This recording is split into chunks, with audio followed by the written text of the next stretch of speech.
नमस्कार, SPT news में आपका स्वागत है। पेश है 8 मई शुक्रवार दोपहर 3:15 बजे राजस्थान के विभिन्न शहरों की 15 बड़ी खबरें।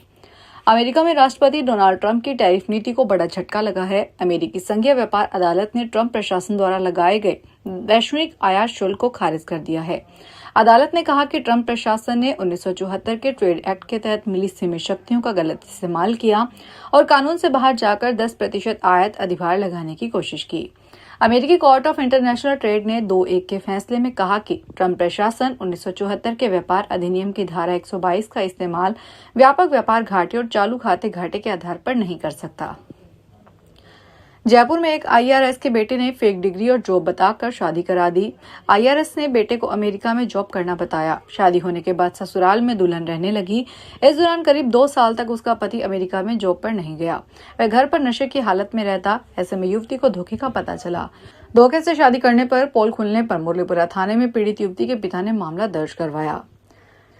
दिल्ली सरकार ने पुरानी दिल्ली में यमुना के बाढ़ क्षेत्र के पास रहने वाले निवासियों को बेदखली के नोटिस जारी किए हैं। सरकार ने बाढ़ के जोखिम और सार्वजनिक सुरक्षा चिंताओं का हवाला देते हुए आपदा प्रबंधन अधिनियम 2005 के तहत यह कदम उठाया है।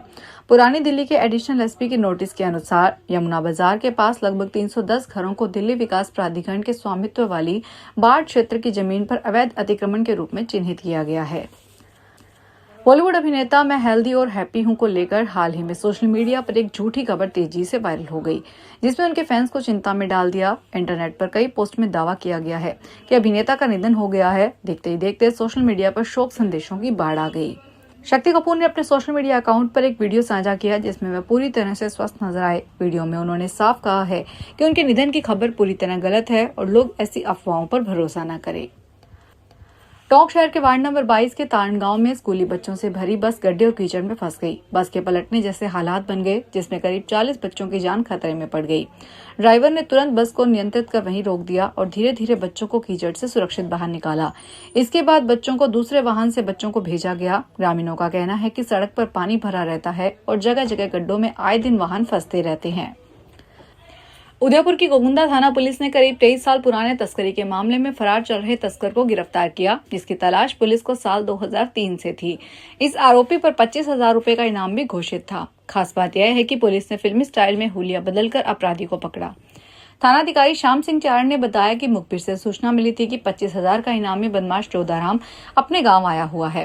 वह किसी रिश्तेदार की शादी में शामिल होने के लिए गुपचुप तरीके से गांव पहुंचा था। पुलिसकर्मी सादे कपड़ों में पशु खरीदार बनकर गांव में घुस गए। जब वह फरार हुआ तब उसकी उम्र करीब 50 साल थी। आज वह 73 साल का बुजुर्ग हो चुका है। राजस्थान कर्मचारी चयन बोर्ड ने समान पात्रता परीक्षा सीनियर सेकेंडरी स्तर 2024 की परीक्षा स्कीम और विस्तृत पाठ्यक्रम जारी कर दिया है। बोर्ड के अनुसार इस पात्रता परीक्षा में कुल 150 प्रश्न पूछे जाएंगे। परीक्षार्थियों को प्रश्न पत्र हल करने के लिए 3 घंटे का समय दिया जाएगा। इस परीक्षा की सबसे बड़ी राहत की बात यह है कि इसमें नकारात्मक अंकन नहीं किया जाएगा। सभी प्रश्न बहुविकल्पीय होंगे और उनका स्तर सीनियर सेकेंडरी कक्षा के समकक्ष होगा। बोर्ड ने एक व्यापक पाठ्यक्रम तैयार किया है। इसमें राजस्थान के सामान्य ज्ञान को विशेष प्राथमिकता दी गई है। वाहन के आगे के शीशे यानी विंडशील्ड पर आपको फास्टैग नहीं चिपकाया तो राजस्थान में टोल प्लाजा पर मुश्किलें बढ़ सकती है। जयपुर स्थित एनएचएआई अधिकारियों का कहना है कि विंड स्क्रीन पर ठीक और सही जगह पर फास्टैग लगाना अनिवार्य है। एनएचएआई जयपुर रीजन अधिकारियों ने बताया कि कई मामले में एक ही फास्टैग का इस्तेमाल अलग अलग वाहनों में किए जाने की शिकायत मिली है। इसमें टोल सिस्टम में गड़बड़ी और फर्जीवाड़े के मामले रोकने के लिए अब फास्टैग को वाहन के फ्रंट विंडशील्ड पर चिपकाना अनिवार्य किया जा रहा है। जल जीवन मिशन घोटाले में पूर्व जलदाय मंत्री महेश जोशी को एसीबी से गिरफ्तार करने पर पूर्व सीएम अशोक गहलोत ने सवाल उठाए हैं। गहलोत ने महेश जोशी की गिरफ्तारी को अनैतिक और दुर्भावनापूर्ण ढंग से की गई गिरफ्तारी करार देते हुए बीजेपी सरकार पर गंभीर आरोप लगाए। गहलोत ने सोशल मीडिया पर लिखा कि पूर्व मंत्री महेश जोशी को एसीबी के गिरफ्तार करने में कानून के स्पष्ट दिशा निर्देशों का उल्लंघन है, जब नियम है कि पहले नोटिस देकर पूछताछ की जानी चाहिए। अलवर के कठुमर क्षेत्र के दारोदा स्थित राजकीय सीनियर सेकेंडरी स्कूल की शिफ्टिंग को लेकर सवाल खड़े हो गए हैं। इस स्कूल को जिस निजी भवन में शिफ्ट किया गया था, वहां कमरों में अनाज भर दिया गया। ऐसे में बच्चे खुले में पढ़ने को मजबूर हैं। स्कूल प्रिंसिपल ने करीब 1 माह पहले ही विभाग को रिपोर्ट भेजकर बताया था कि भवन मालिक ने कमरों में अनाज भर दिया है और शौचालय भी बंद कर दिए हैं। इसके बाद भवन मालिक ने 10 दिन पहले जिला शिक्षा अधिकारी कार्यालय को पत्र भेजकर पूरे भवन को खाली कराने में असमर्थता जता दी, लेकिन आरोप है कि इस पत्र को दबाने का प्रयास किया जा रहा है। झालावाड़ शहर में आवारा कुत्तों का आतंक इस बार फिर जानलेवा साबित हुआ। आज शुक्रवार सुबह बालाजी की छतरी के पास एक हादसे में 2 वर्षीय मासूम बच्ची की आवारा कुत्तों के हमले में मौत हो गई। जानकारी के अनुसार मृतक बच्ची की पहचान गोरी के रूप में हुई है। वह अपने पिता राजूलाल के साथ भाटिया वर्कशॉप के पास लगाए गए अस्थायी टेंट के बाहर सो रही थी। सुबह करीब 6 बजे से 7 से 8 आवारा कुत्तों का झुंड वहां पहुंचा और बच्ची को उठाकर करीब 50 मीटर दूर ले गया। पिता ने बचाने की कोशिश की, लेकिन तब तक बहुत देर हो चुकी थी। बालोतरा जिले में प्रदूषण नियंत्रण मंडल ने अवैध कपड़ा इकाइयों के खिलाफ बड़ी कार्रवाई की है। मंडल ने जेसीबी की मदद से कई फैक्ट्रियों को ध्वस्त कर दिया। यह कार्रवाई लंबे समय से संचालित हो रही अवैध इकाइयों के खिलाफ की गई। कार्रवाई के दौरान गीड़ा क्षेत्र में धोरों के बीच चल रही एक अवैध कपड़ा फैक्ट्री को पूरी तरह तोड़ दिया गया।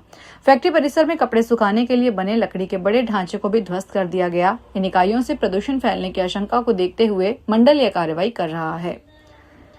राजस्थान की भीषण गर्मी अब न केवल आम जनजीवन को प्रभावित कर रही है, बल्कि सड़कों पर दौड़ने वाले वाहनों के लिए भी काल बन रही है। ताजा मामला बीकानेर जिले के रोशनीघर चौराहे से सामने आया है, जहां एक इलेक्ट्रिक स्कूटी में अचानक भीषण आग लग गई। बता दें कि देखते ही देखते स्कूटी आग के गोले में बदल गई, जिससे इलाके में हड़कंप मच गया। चिन्मय शर्मा ने बताया कि वे अपने साथी के साथ स्कूटी को टोचन करके ला रहे थे। ग्रीनफील्ड एक्सप्रेसवे के विरोध में 11 मई को एक ट्रैक्टर रैली निकाली जाएगी। किसान महापंचायत के तत्वाधान में यह रैली ग्राम गोनेड़ा से जिला कलेक्ट्रेट तक 101 ट्रैक्टरों के साथ निकाली जाएगी। इस ट्रैक्टर रैली में किसान महापंचायत के राष्ट्रीय अध्यक्ष रामपाल जाट के नेतृत्व में देश और प्रदेश के कई किसान नेता शामिल होंगे। रैली की तैयारियों के तहत किसान महापंचायत के जिला अध्यक्ष बाबूलाल चौधरी के नेतृत्व में संगठन के पदाधिकारियों ने आज कोटपुतली तहसील के कई गाँवों का दौरा किया। नीडवाना जिले के पर्वतसर में गोरक्षकों ने ऊंटों से भरे एक ट्रक को पकड़ा। ट्रक में 21 ऊंट ठूंस-कर भरे हुए थे। दम घुटने से 2 ऊंटों की मौत हो गई। गुस्साए गोरक्षकों ने आरोपियों को साड़ी पहनाकर डांस करवाया। इस दौरान आरोपी माफी मांगता नजर आया। वहीं उसका वीडियो भी सोशल मीडिया पर वायरल हुआ। पुलिस ने मौके पर पहुंचने से पहले गोरक्षकों ने तस्करों को साड़ी पहनाई और बीच सड़क पर फिल्मी गाने मुझको राणा जी माफ करना, गलती म्हारे से हो गई पर डांस करवाया। इस दौरान वहां मौजूद लोगों ने उनका वीडियो बना लिया। वीडियो में तस्कर हाथ जोड़ते माफी मांगते नजर आ रहे हैं। फिलहाल इस बुलेटिन में इतना ही। फिर हाजिर होंगे बड़ी खबरों के साथ। अगर आप भी अपने आसपास की छोटी बड़ी और महत्वपूर्ण खबरों से अपडेट रहना चाहते हैं तो सब्सक्राइब कीजिए हमारे चैनल एसपीटी न्यूज को और प्रेस कीजिए बेल आइकन पर।